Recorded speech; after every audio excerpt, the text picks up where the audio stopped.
씨는 뿌린 대로 자랍니다. 무슨 씨를 뿌렸느냐에 따라서 그 씨가 살구시면 살구가 자라는 거고, 포도면은 포도가 자라는 거고, 사과나무는 사과가 자라는 거고, 인생 역시 어떤 꿈을 꾸고 어떻게 살았느냐에 따라 나타나는 결과가 다르기 마련입니다. 그래서 어떻게 사느냐가 매우 중요해요. 슬기로운 사람은 미래를 현재인 양 대비한다. 로마의 풍자시인이었던 푸브렐리우스 시로스의 말입니다. 또 미래의 과거는 현재다라는 말도 있습니다. 그렇기 때문에 내가 현재 내 인생을 어떻게 살아가느냐, 이것이 참으로 중요하다는 말입니다. 내가 지금 뭘 이루었느냐가 아니라 내가 어떻게 살아가고 있느냐. 우리 민족은 상당히 오랜 기간 동안 이런 생각을 갖고 살았어요. 뭐로 가도 서울만 가면 돼. 다 들어보셨을 거예요. 뭐로 가도 서울만 가면 돼. 그 속에 들어있는 뜻이 뭐예요? 수단과 방법이 어떠하든 상관없다는 거예요. 네. 목적만 달성하면 되는 거예요. 목적만 달성하면. 그러나 하나님은 그렇게 생각하지 않는다는 데에 문제가 있습니다. 여러분, 목적이 중요하면, 목적이 분명하고 좋으면 그 목적을 달성하는 수단과 방법도 그만큼 분명하고 좋아야 됩니다. 이것이 성경적 가치관이에요. 불의한 방법으로 돈 벌지 마세요. 불법적인 목적을 가지고 불법적인 방법으로 여러분의 꿈을 이루려 들지 마세요. 이것이 성경의 가르침입니다. 그래서 바울은 고린도전서 10장 31절에서 말합니다. 그런즉 너희가 먹든지 마시든지 무엇을 하든지 다 하나님의 영광을 위하여 하라. 여러분, 성공하려는 생각 자체가 나쁜 건 아니에요. 그러나 성공을 향해 달려갈 때 내가 사용하는 방법이 옳지 못하면 그 성공은 끝에 가서 값어치가 퇴색됩니다. 그렇기 때문에 인생의 목적을 바로 설정하는 것 중요합니다. 그리고 그 목적을 달성하기 위해서 올바른 삶의 태도를 가지는 것이 또 상당히 중요합니다. 가끔 그런 말하는 사람들을 만나요. 나는 바르고 똑바르고 참되게 살고 싶은데 이 시대가 너무 악해서 내가 바로 살 수 없다. 그런 말을 합니다. 천만에요. 역사가 증명해주고 있습니다. 살기 좋은 시대, 평안하고 좋은 그런 환경에 살고 있으면서도 이상하게 자꾸 악을 행하고 사람을 해치는 사람들은 언제나 있었어요. 반면에 너무나 사악하고 너무나 불의하고 너무나 더럽고 추악한 시대 속에 신음하며 살면서도 그 시대를 뛰어넘고 의롭고 바르게 산 사람들도 분명히 있었습니다. 오늘 이러한 사실 우리에게 뭘 가르쳐 줍니까? 우리의 삶이 행복과 불행으로 갈리고 성공이나 실패로 갈리는 건 우리의 환경에 달린 것이 아니라 우리가 세상을 어떻게 살아가느냐는 인생의 삶의 방법에 있다는 걸 가르쳐 주는 것입니다. 오늘 본문의 말씀이 바로 그걸 잘 보여주고 있어요. 노아가 살던 시대가 어떤 시대였습니까? 오늘 보면은 노아의 시대를 한마디로 부패하고 포악한 시대였다고 해요. 부패하고 포악한 시대. 11절부터 13절 말씀까지 굳이 이거 다 들어줘도 돼요. 제가 여기 할 때. 11절에서 13절까지 보면은 부패한다, 포악했다 이 말이 모두 몇 번 나오느냐? 5번 나와요. 5번. 1, 2, 3 세 절 중에 5번 나와요. 얼마나 그 당시 사회가 부패했는지 또 폭력이 난무했는지 그걸 보여주는 예죠. 예전 개역 성경에서는 폐괴와 강포라고 했습니다. 저는 그 번역이 훨씬 더 올바른 번역이라 생각해요. 왜냐? 부패했다는 건 여러분 뭐예요? 썩었다는 거잖아요. 그죠? 근데 폐괴는 뭐냐면은 썩었는데 완전히 틀까지 무너져 내렸다. 그게 폐괴예요. 그러니까 썩었지만 용케 틀은 이렇게 틀은 간직하고 있는 게 뭐냐? 그게 부패예요. 그런데 썩어서 이 틀도 못 견디고 다 무너져 버리고 없어져 버리고 기초까지 다 파헤쳐진 것, 이게 폐괴입니다. 노아의 시대는 틀을 간직하고 있던 시대가 아니에요. 틀까지 무너진 시대, 다 사라진 시대. 그래서 히브리어 샤하트라는 말이 틀까지 무너진 걸 의미해요. 이렇게 노아 시대는 완전히 썩었어요. 틀까지 부서지고 무너져 내려요. 그럼 노아 시대만 그런 거 아니에요. 오늘 우리 시대 또한 마찬가지입니다. 우리 시대도 노아 시대처럼 사회의 틀이 무너져 내렸어요. 윤리의 틀이 무너져 내리고 도덕의 틀이 무너져 내리고 모든 틀이 다 썩어서 부서졌어요. 남자도 타락했고 여자도 타락했어요. 애들도 타락했고 노인도 타락했어요. 그래서 성경에서는 이 샤트라는 단어가 언제 쓰이느냐? 다 총체적으로 썩어서 도저히 손댈 수 없는 사회. 뭐 하나라도 이렇게 건드려가지고 고칠 수 있는 것 같을 때는 샤트란 말이 안 나와요. 완전히 썩어서 인간의 힘으로는 어떻게 해볼 도리가 없는 때, 그럴 때 샤트라는 말을 쓰죠. 사사시대 같이, 노아시대 같이. 제가 1993년도에 일본이라는 나라를 처음 가봤습니다. 거기 가가지고 충격을 받은 게 세 가지가 있었어요. 첫 번째는 한 번은 길을 가는데, 그때 제가 안경을 썼는데 안경 보면 안경 쓴 사람들 여기 코 받침에 실리콘이 있잖아요. 코 받침. 근데 거기 하나 빠져 자꾸 여기가 아파요. 그러니까 그게 하나 없어진 거예요. 왜 떨어졌는지. 그래가지고 내가 안경점을 찾아서 그걸 고쳐야 되는데, 그래도 젊은 사람들 중에 영어 좀 할 수 있겠다 싶은 사람들한테 해서 영어로 안경점이 어디냐 물어봤어요. 그랬더니 못 알아먹어요. 못 알아먹어. 내 발음이 후져서 그런가. 여러 사람한테 했는데 어떤 사람이 알아들은 거예요. 그래서 저한테 얘기를 했는데 그 사람은 또 일본말로 얘기를 해 저한테. 그럼 내가 일본말을 어떻게 알아들여 내가. 그래서 서로 막 이러고 있으니까 그 사람이 답답하지 저를 딱 데리고 직접 안경점까지 데려다 줬어요. 야, 내가 그걸 보고 놀랐어요. 야, 대단하다 일본 사람들. 두 번째 놀라는 거는 시골이었는데 동네마다 소형 카지노가 있어요. 우리나라는 저 강원대 누나가에 카지노가 있는데 일본은요 시골에도 카지노가 다 있어요. 빠찡고 땡기면 돈 나오는 거죠. 뭐 안 해본 것처럼 쳐다보세요. 그리고 논두렁마다 자판기가 있어요. 그 당시에 93년도에 어떻게 전기를 어떻게 끌어왔는지. 논두렁에서 일하다가 목마르면 자판기 눌러서 차 마시고 싶으면 차 뽑아 마시고 탄산 마시고 싶으면 탄산 마시고 그러는 거예요. 이야, 기가 우리 93년대 우리나라 그런 거 생각도 못했잖아요. 진짜. 그런데 더 놀란 건 뭐냐? 수많은 러브 호텔들. 얼마나 러브 호텔들이 많은지. 그런데 제가 그때 그랬어요. 야, 세상에 일본 놈들 음란하다더니 진짜 그런가 보다 그랬는데 20년이 가기 전에 우리나라가요 일본의 러브 호텔 수를 넘어섰어요. 우리나라가 지금 세계 최강대국입니다. 러브 호텔 수. 2016년에 내가 지금 너무 열받아서 그동안 얼마나 늘었는지 찾아보지도 않았는데 2016년 기록 보니까 35,000개가 넘었어요. 이 좋은 땅덩어리에. 그만큼 성적으로 타락한 나라.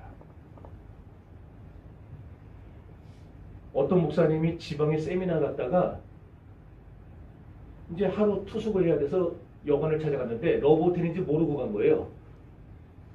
주차를 탁 하고 그분한테 들었는데 주차를 딱 하고 엘리베이터를 누르니까 딴 사람들이 아무리 눌러도 안 선대요.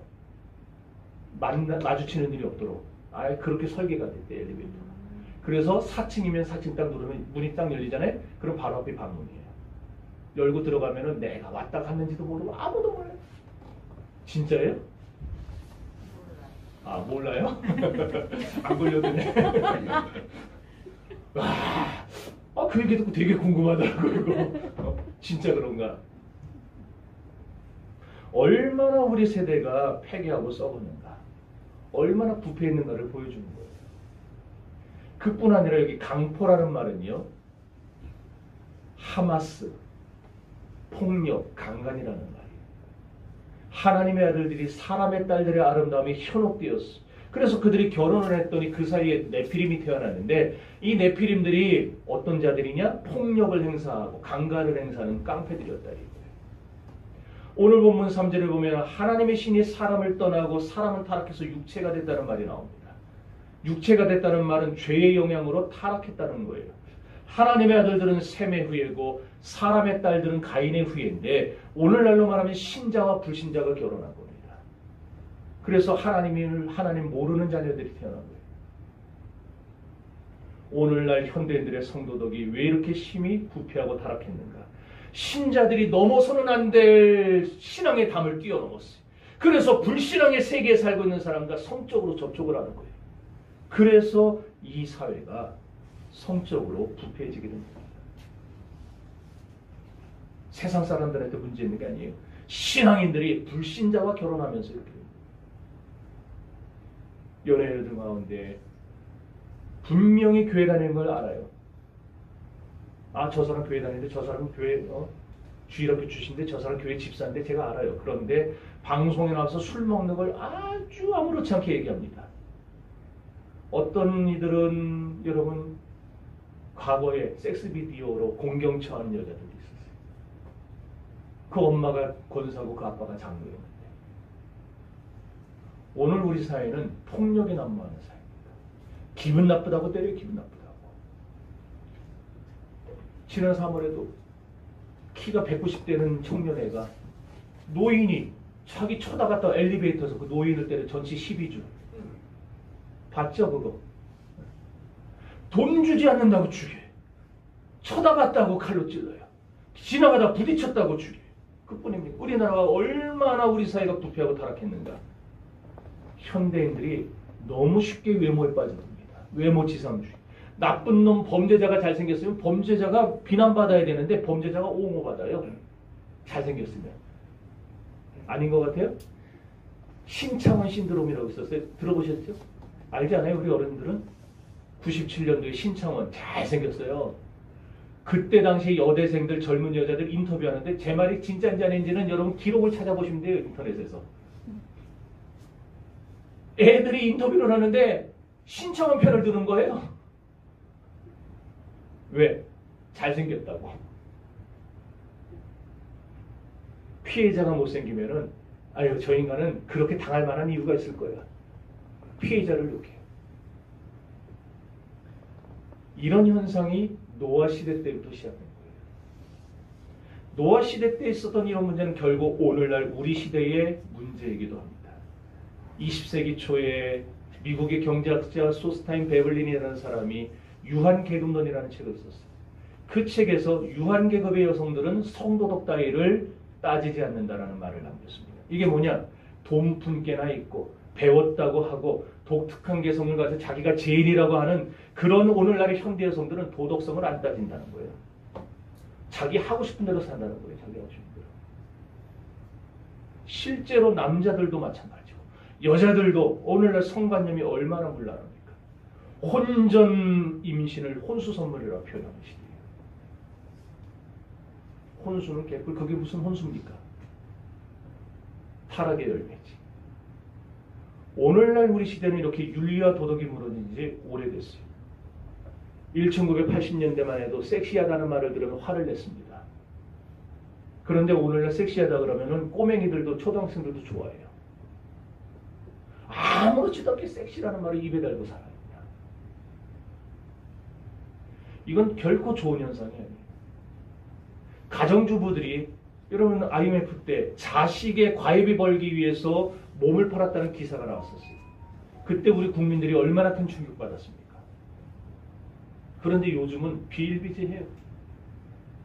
어린 꼬맹이 여자애들이 약간의 유흥비를 벌려고 어른들과 원조기들을 하는 시대예요.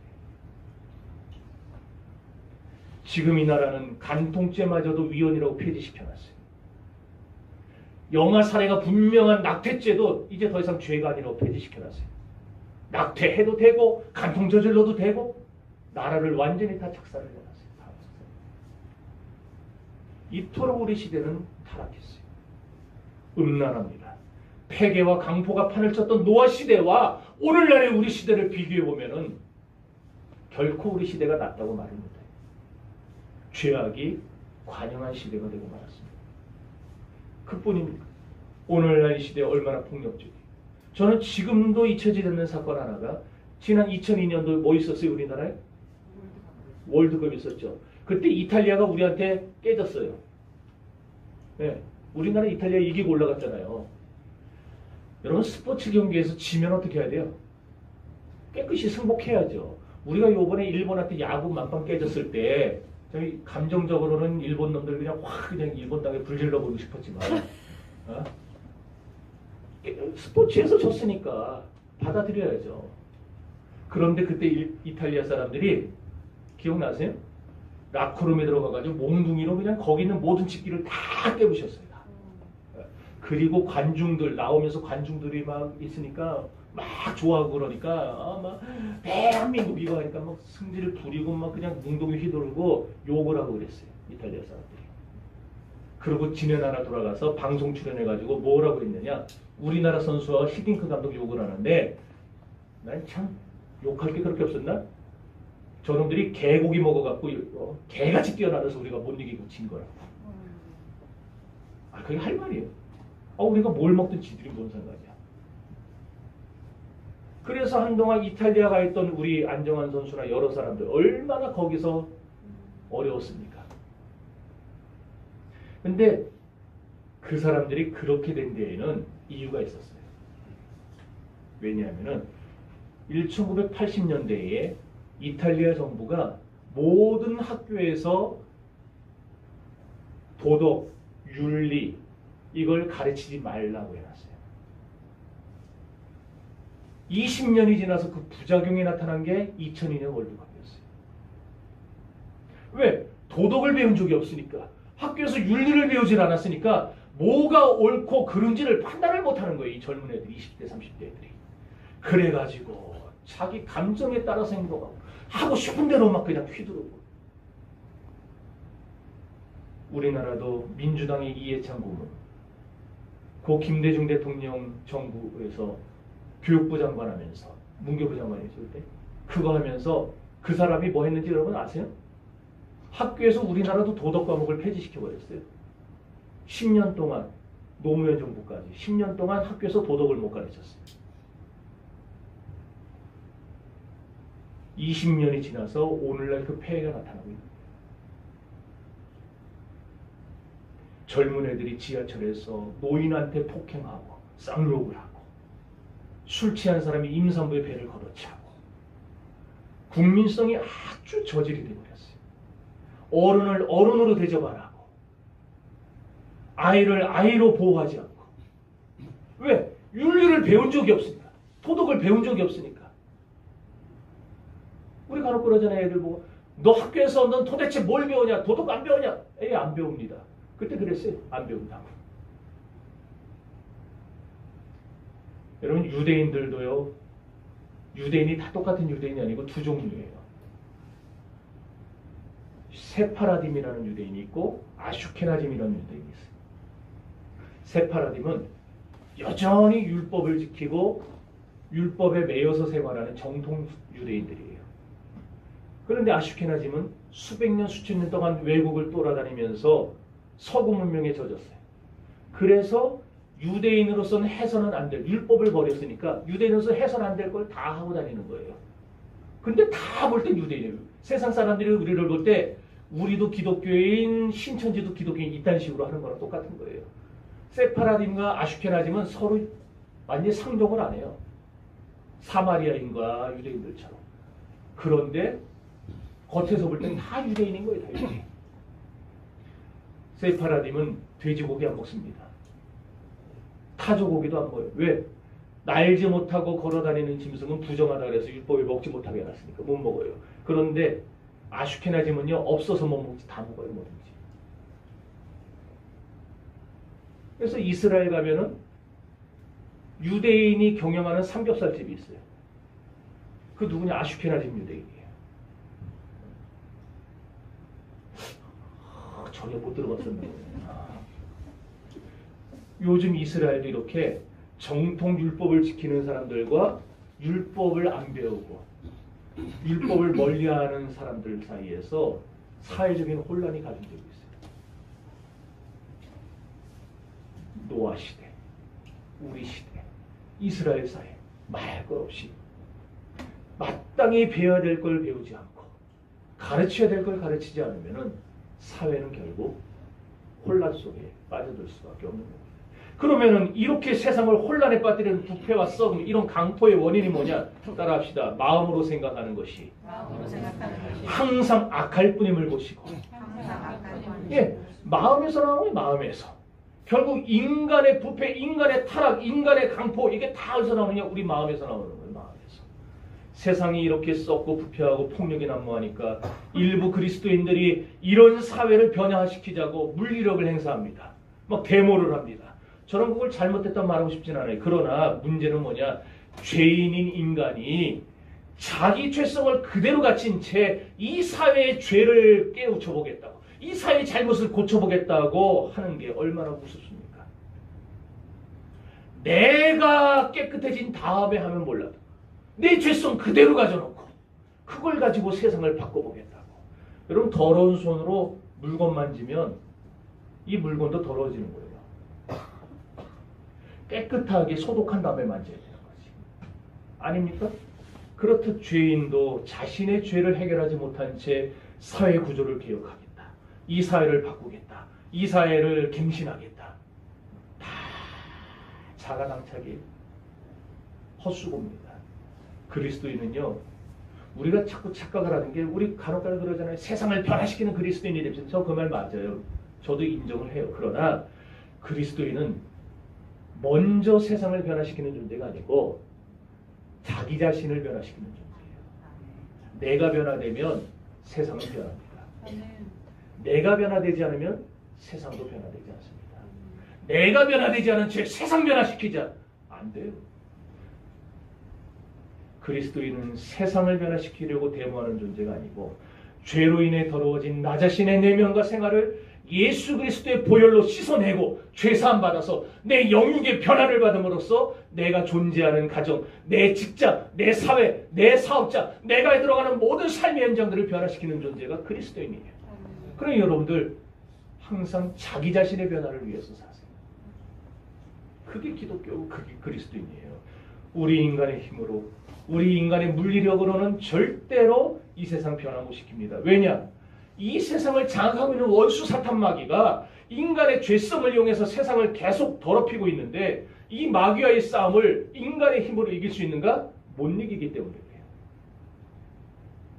이 마귀를 이기려면 내 힘으로 싸우는 게 아니고 그리스도의 힘으로, 십자가의 힘으로 싸워야 되는데, 그러려면은 내가 주의 십자가 은혜로 거룩해지고 변화받는 수밖에 없어요. 새 사람이 되는 수밖에 없어요. 그래야 성령이 내 안에서 나와 함께 이 어두운 세상을 싸워나가는 거예요. 그러면은 이 폐기하고 강포한 노아 같은 시대에서, 오늘의 이 시대 속에서 우리 그리스도인들은 어떻게 살아갈 것인가?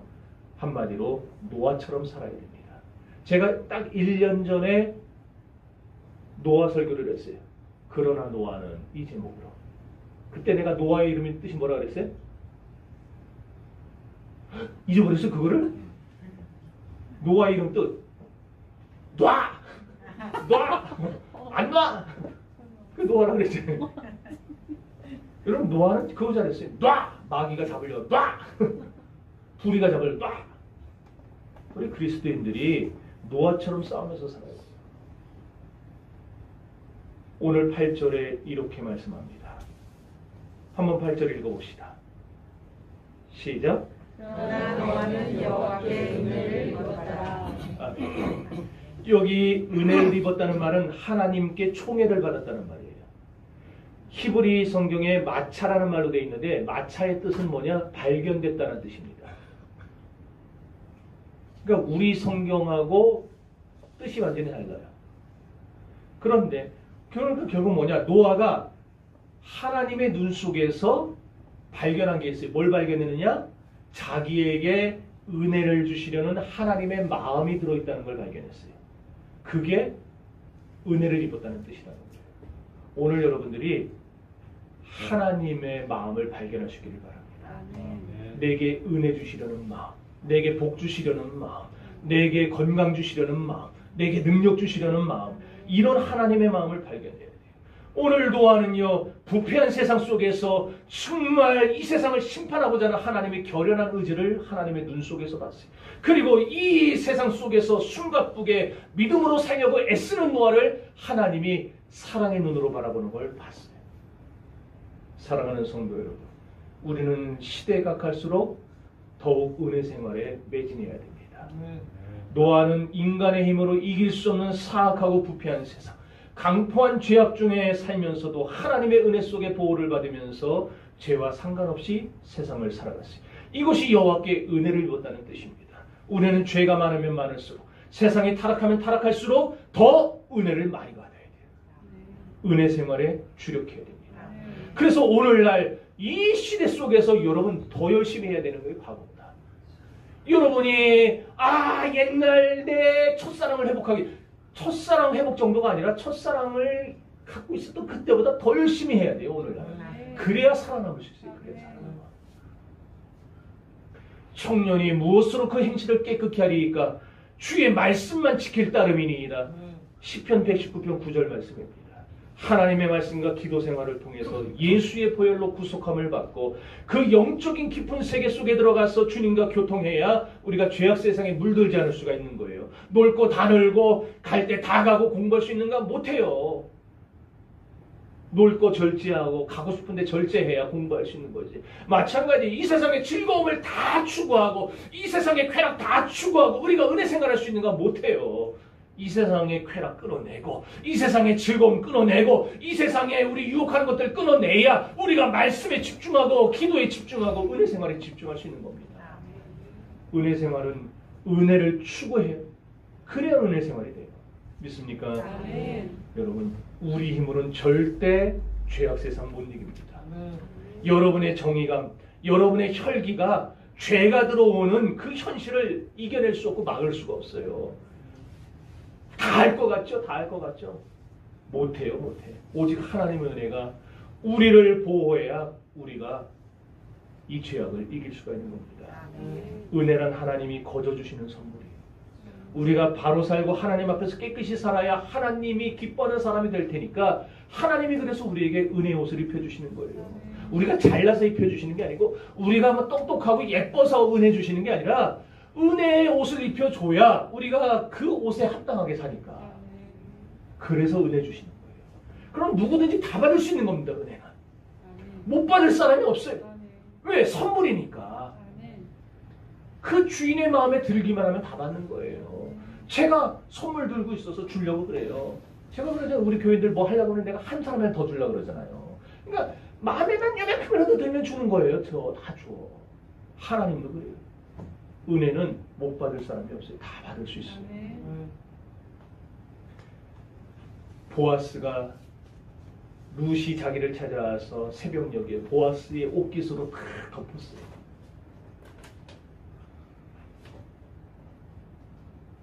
이것처럼 주님은 은혜를 갈망하는 사람에게 주님의 옷자락으로 덮어주세요. 아멘. 오늘 여기 다 덮고 있네 지금. 아멘. 이래도 아멘이야. 뭔 말인지 몰라요? 지금 여러분 하나님의 은혜가 우리를 덮고 있는 줄 믿습니다. 아멘. 은혜 생활을 하는 사람에게는요 3가지 특성이 있어요. 첫째로 경건 생활을 합니다. 베드로가 베드로후서 2장 5절에서 노아를 말한 적이 있는데 뭐라 했느냐? 노아는 경건하고 전도했다 그랬어요. 거기 보면 의를 전파했다 그랬는데 의를 전파했다는 말이 전도했다는 말이에요. 지난주에 말씀드렸듯이 저는 학창시절 때까지 경건이라는 게 이런 건 줄 알았어요. 걸음도 저처럼 막 안 걷고 점잖하게 걷고 성경 이렇게 끼고 다니고 그래서 누가 옆에서 목사님들 하면 안녕하세요 이러고 이게 경건인 줄 알았어요. 1970년대에 실제로 우리 총회에서 목사 면직받은 사람이 있어요. 그분이 왜 목사 면직됐냐? 그분이 뭐가 설교가 잘못해서 면직된 게 아니라 성경을 어디 갔는데 이렇게 들고 갔다고. 성경 손에 들고 갔다고 목사 면직이 됐어요. 총회 재판 기록에 나와요. 제가 87년도에 우리 전도사님을 따라 처음으로 총신대학교를 가봤습니다. 87년도에. 그랬더니 하나같이 전부에 내가 본 사람들 남자는 다 흰 와이셔츠에 까만 바지, 기지바지. 여자는 흰 블라우스에 까만 치마. 이야, 그냥 분위기 자체가 엄숙해가지고 여기서 입 열었다가는 뭐 큰일 날 것 같은 그런 분위기. 전 그때 그게 거룩인 줄 알았어요. 근데 요즘은 어때요? 성경 찬송 옆구리 끼는 사람은 아예 안 보이고 거의 없고 손에 들고 다니는 사람도 없어요. 잘 안 보여요. 거의 대부분이 다 성경을 안 갖고 다녀요. 여기 성경 갖고 오신 분 손 들어보세요. 교회 거 말고 자기 거. 봐, 여기도 그러세요. 저는 여러분들이 성경을 옆구리에 끼고 다니든 손에 들고 다니든 상관 안 합니다. 제발 갖고만 다니세요. 요즘 교회들이 다 영상 틀어주니까 이 버릇들이 그렇게 들은 거예요. 우리가 안 갖고 다녀도 되겠다. 다 보여주니까. 여러분이 들으면 우습게 생각할 수 있겠지만은요, 성경 들고 다니는 사람하고 놔두고 다니는 사람하고 우리가 볼 땐 다 비슷해 보여도 나중에 세월이 지나면 사는 게 완전히 달라집니다. 물론 성경 놓고 다닌다고 지옥 가느냐? 아니요, 안 가요. 성경 안 갖고 다녀도 지옥 안 가요. 그러나 마음가짐부터가 달라집니다. 성경 들고 다니는 것부터가 순종이에요. 여러분 전도 못 하시는 분들은요, 성경이라도 들고 다니세요. 우리가 성경 들고 다니는 게 전도예요. 주일날 다 들고 다니면 사람들이 저 사람 교회 가나 보다. 알잖아요. 성경 들고 절 간다고 생각하겠어요? 교회 간다 생각하지? 어느 교회 다닐까? 몇 번 보면은 물어보는 거예요. 어느 교회 다녀요? 나 정신교회 다녀요. 그게 전도에 그게 전도 못하겠거든. 성경이라도 들고 다녀야지. 성경 들고 다니는 사람은요, 어디 나가서 개차반 가든지 못합니다. 그렇잖아요. 이거 들고서는 딱 나가가지고 야 이거 할 수 있어요? 이거 내려놓고 하지. 그러니까 성경 들고 다니세요. 그러면 어디 가서 싸움도 안 하고 어디 가서 욕도 안 하고.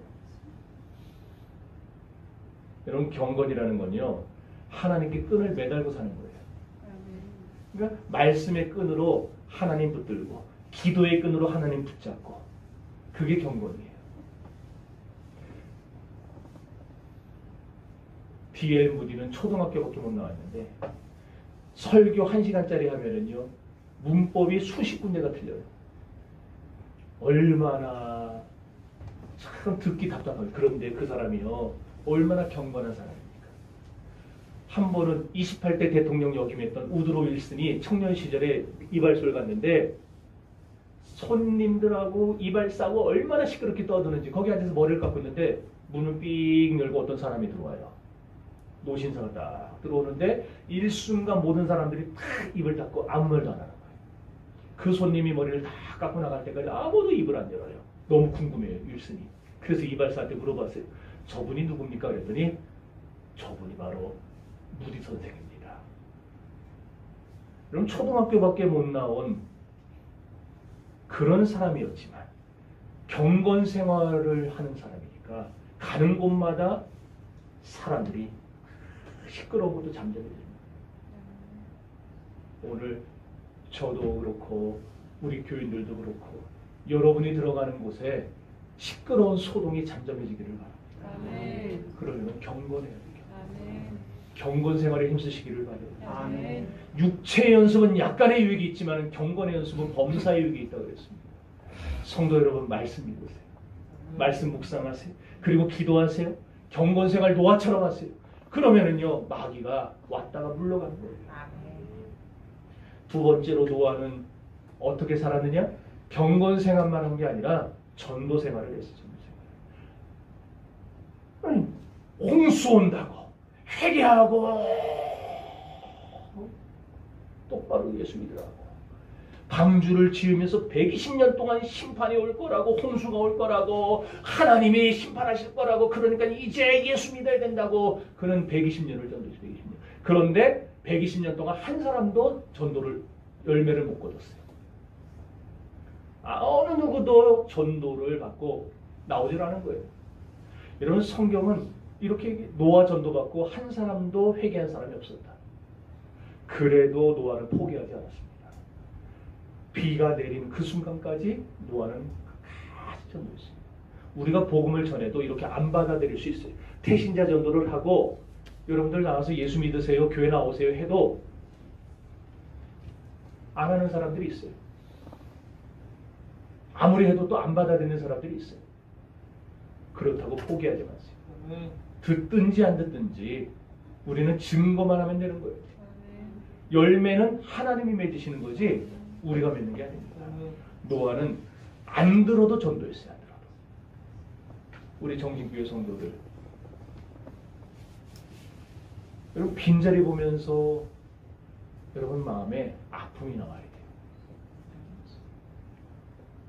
강권하여다가 내 전을 채우라 그랬는데 우리가 지금 이렇게 빈자리에서 예배드리는 거 시대가 그러니 어쩔 수 없죠. 셋째로 노아는 전도만 한 게 아니라 방주를 짓는 헌신을 했어요. 여러분 우리 신앙에는 세 가지 단계가 있습니다. 첫째로 예수 믿고 교회 나오면 구속신앙의 단계를 거쳐요. 아, 주님이 십자가로 나를 구원하셨구나. 이게 하나님의 구원의 은혜구나. 그걸 깨닫는 단계가 있어요. 두 번째 단계는 고난을 이기는 신앙의 단계입니다. 예수 믿으면서 어려움이 찾아오고 문제가 찾아올 때 믿음 가지고 이겨내는 단계. 그럼 마지막 세 번째 단계는 헌신 단계입니다. 그래서 여러분들 우리가 구속의 신앙을 갖고 고난을 이기는 신앙을 갖고 그거 다 중요한데 그 다음에 우리를 꼭 어디로 들어가야 되느냐? 헌신하는 신앙의 단계로 들어가야 됩니다. 하늘나라의 상급을 바라보면서 이 땅에서 여러분 시간 바치고 정성 바치고 물질 바치고 하나님의 일을 할 수 있기를 바랍니다. 무엇이 사람을 변화시키느냐?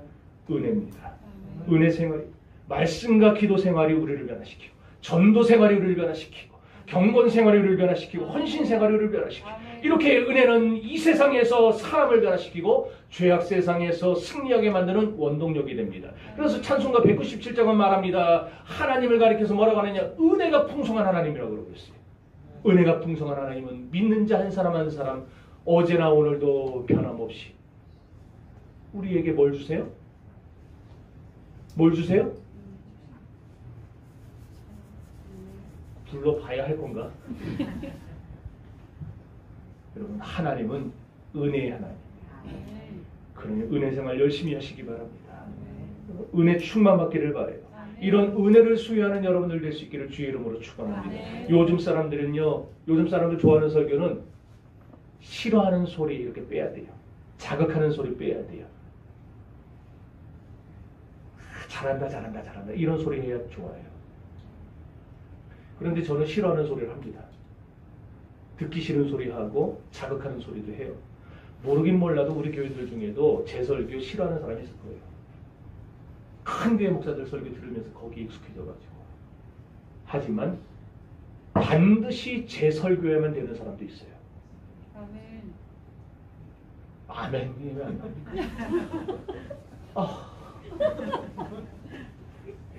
하나님이 황 목사의 설교를 들어야만 영이 깨어나고 살아날 사람을 준비해 두셨다가 딱 때가 되면 우리 교회에 딱 보내줄 사람이 있다니까요. 아멘. 그래서 저는 듣기 싫어해도 합니다. 여러분 사람들이 듣기 좋아하는 설교 그거는요 구연동하지 설교가 아니에요.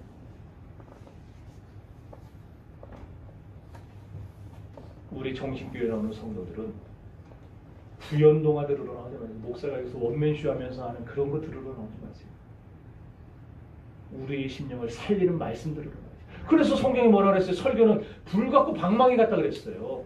하나님의 말씀은 불 같고 방망이 같아서 우리의 심령을 뭐예요? 찔러 쪼개고 파고 그 다음에 부스러뜨리고 그런다 그랬어요. 날성검처럼 우리를 다 재단해요. 하나님의 말씀은. 그래서 말씀 듣다가 회개하고 말씀 듣다가 눈물 터지고 말씀 듣다가 은혜 받고 말씀 듣다가 변화받고 그러는 거예요. 여러분 은혜가 우리를 변화시킵니다. 그러니 은혜 생활하세요. 노아 시대에 그렇게 패역하고 강포하고 모든 폭력이 난무하던 시대에 노아는 하나님의 눈에서 자기에게 은혜를 베푸시려는 그 모습을 발견했어요. 오늘 저와 여러분도 은혜 생활하다가 하나님의 눈에서 그 모습을 발견해야 되지 않겠습니까? 말씀 생활하고 전도 생활하고 헌신 생활하세요. 그럴 때 우리도 하나님의 눈에서 발견될 것입니다. 그래서 하나님 보실 때 우리를 보면서 그저 아름다웠다고 황선배를 바라보고 여기 있는 여러분 한 사람 한 사람을 바라보실 때에 하나님이